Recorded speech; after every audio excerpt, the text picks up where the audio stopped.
everyone, today we're going to do a Gumtree painting, so grab your paints and we'll get started. I'm just going to be using this image for reference of my gumnut branch, but you can use any image that you want, and I'm mainly just using this one as a bit of a guide.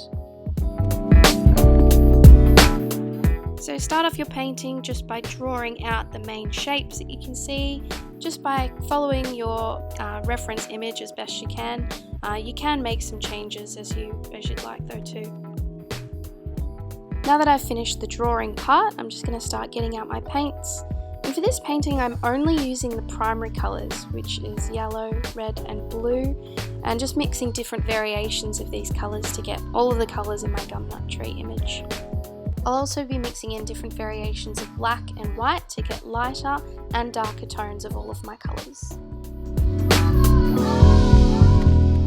For the first layer of paint, I'm just going to start off with a nice brown to cover all of the areas of the branches and the leaves of my painting as well.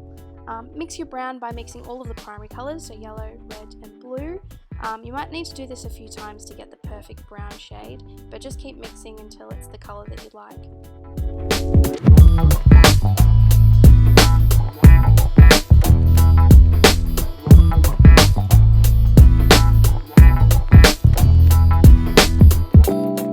Using nice smooth brush strokes and ideally a nice pointed paintbrush, just make sure you're filling in all of the edges of what makes up your shapes for your Gumtree branches. Don't forget to extend your brush strokes all the way off the end of the canvas as well, because if you're looking at your painting front on, it looks much neater this way.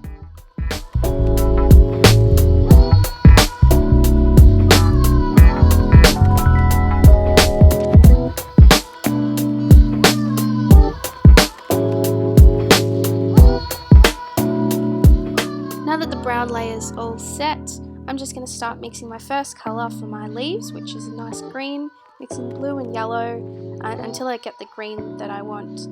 It's also a nice idea to add a tiny bit of red gradually to your green, which gives it a more of a natural toned green rather than looking quite so bright.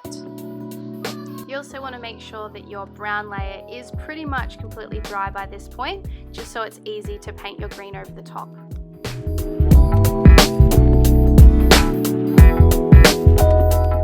You can add small amounts of white and black to your green as well to make the light and dark tones of the green that you're after.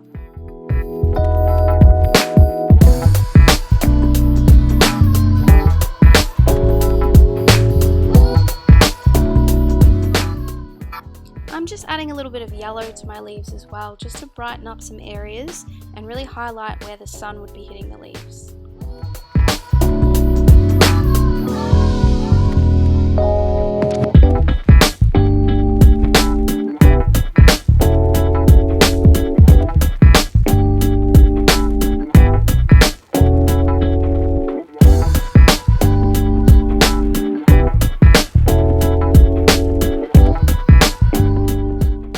To get a bit of detail into your leaves, this is a fun step where you can flip your paintbrush over and use the back of your paintbrush to scrape into wet paint to create some lines and definition for your leaves.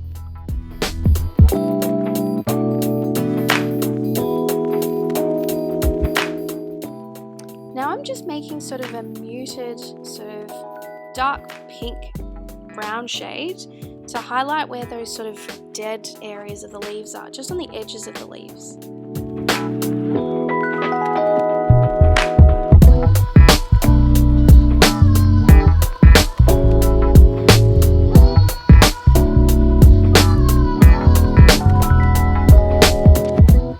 Just continue using your reference image just to add any little colour discolorations on your leaves or any finer details that you can see as you go.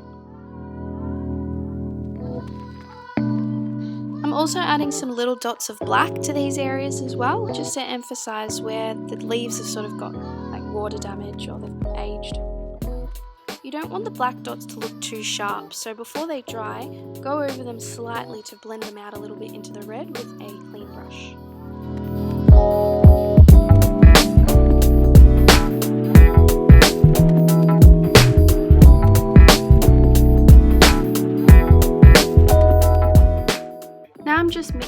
red with a little bit of yellow to make a really warm toned orange, and this is to go over some of the branches. You'll see in my reference image there's some sections that are quite red on the branches, and this is what I'm trying to replicate with this red section.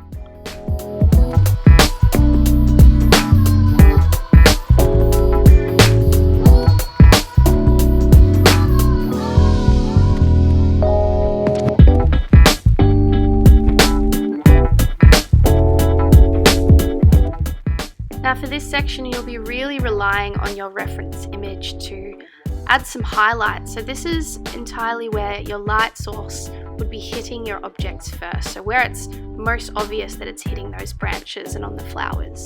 So I'm just going to go in with a little bit of white. I've muted that white down a little bit too with a slight bit of green and blue, just so it's not quite as stark and doesn't blend with the background. But this section I'm just going over sections where I can see light hitting the object.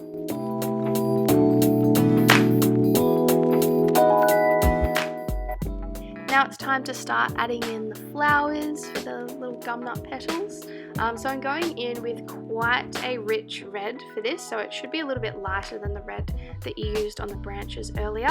I'm just going to start putting in those petals.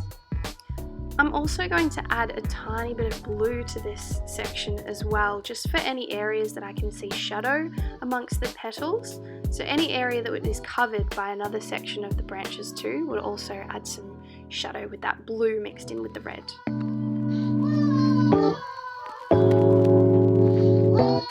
Just going back over some sections with that grade of white, just to fill in any sections I can see more highlights on the branches.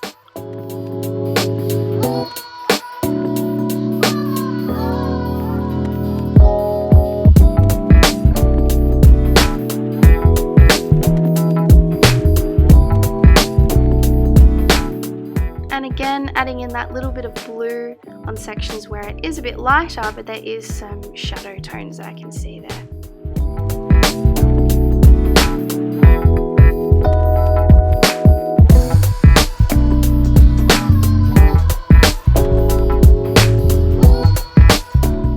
Keep repeating this process until you're happy by adding in highlight tones and also darker tones where you can see shadow.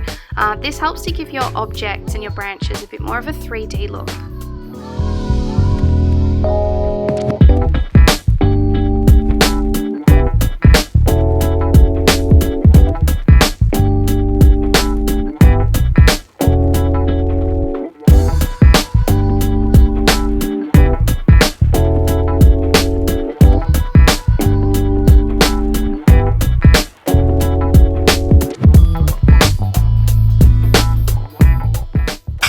I'm emphasizing a little bit more on those shadow tones because I went a little bit overboard with the highlights, but now I'm going in with just a pure black just to really fill in anywhere that there are the darker sections and anything that's covered by other sections to suggest shadow tones.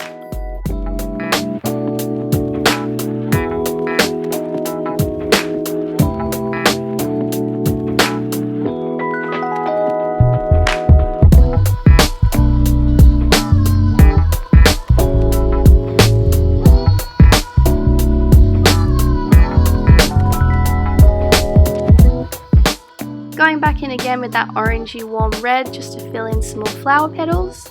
If you're doing this in a section like I am, which is covered by a leaf, you might need to just go around that section.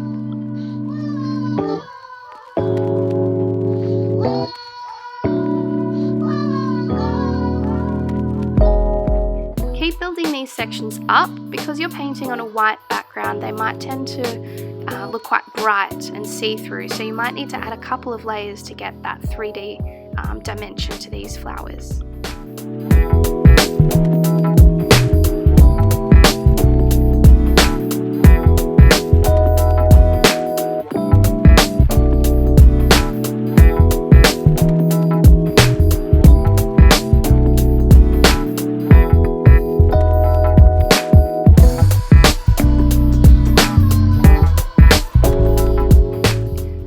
mentioned before, just use your reference image as a bit of a guide. You can follow it as best you can, but also feel free to take some liberties in adding to some sections that aren't in the reference image just to make it look better on your canvas. I'm adding in another little side of a flower on the side just to add some more colour to that blank space there.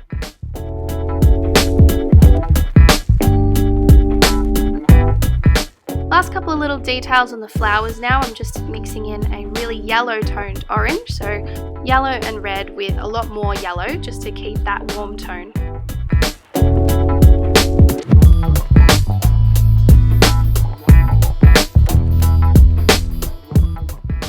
I'm also using this warm tone yellow to add some highlights into the red petals, just so it doesn't look so flat. Now just for some finishing touches, so of course refer back to your reference image, add any last little details that you like from your reference image, but feel free to adapt and change anything you like to suit your painting too.